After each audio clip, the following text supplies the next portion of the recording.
check this out. What do we have here? We have some Glyph.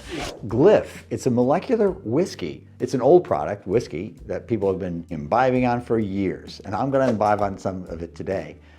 But what we're gonna see is that instead of using conventional distillation, there's a whole huge range of environmental benefits that come from creating products like this in new ways, constructing them molecule by molecule effectively. So here we go, Glyph. That's quite nice. The company's called Endless West, and I'm gonna call Alec, the CEO, right now. Alec, where am I reaching you in the world?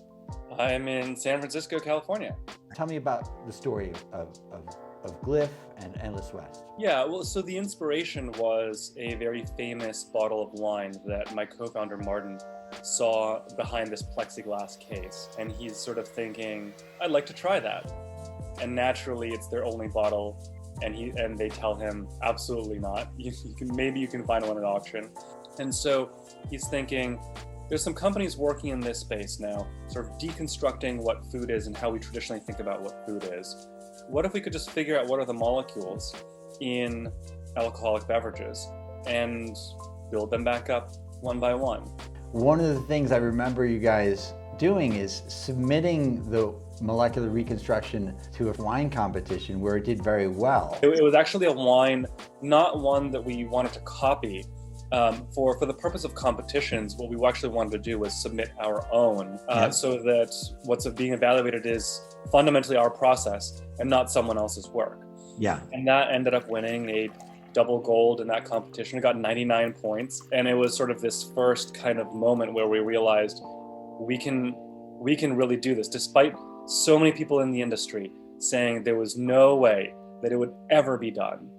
That you won a double gold award on bottles, competing with bottles of wine that would cost maybe hundreds of dollars a bottle, and you were able to do this with this entirely new process. Is that fair? That's right. That's right. And in fact, that competition still doesn't know about what we did. It's just not.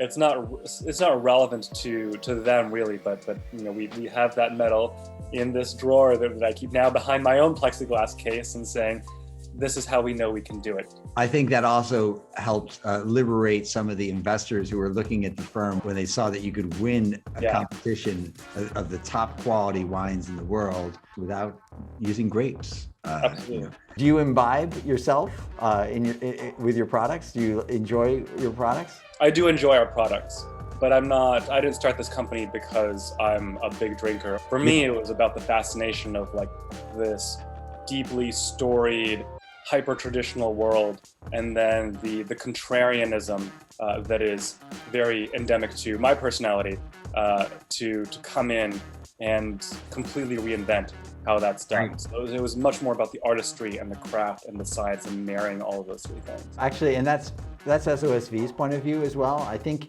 we invested in you before you were making That's right. That's right. In XSTEM, perhaps the biggest pivot of all time. I think the biggest pivot of all time, where you were growing stem cells, and then you discovered along the way this capability of being able to reconstruct spectacular products without even some of the environmental issues. There's some environmental benefits to the way you're creating your products as well. The advantages for us are roughly proportional to the challenges or the time, in many cases, of creating that initial feedstock. And so for spirits, for example, there's essentially no difference for us to create a vodka because we're starting with a grain alcohol in both circumstances. But the moment you need to age that, the moment you have to add wood to it, the moment you have to start moving those barrels around the warehouse and store them for 5, 10, 20 years, your climate cool conditions or whatever else. Exactly. As well. Yeah. Exactly. And so that's where we get most of our advantage from against brown spirits as well. You guys were in the very first IndieBio class. Is that right? We were in the very first US IndieBio class. Yes. Yeah. We're happy that you guys have because I've had our backs in the very early days. That's always meant a lot to us.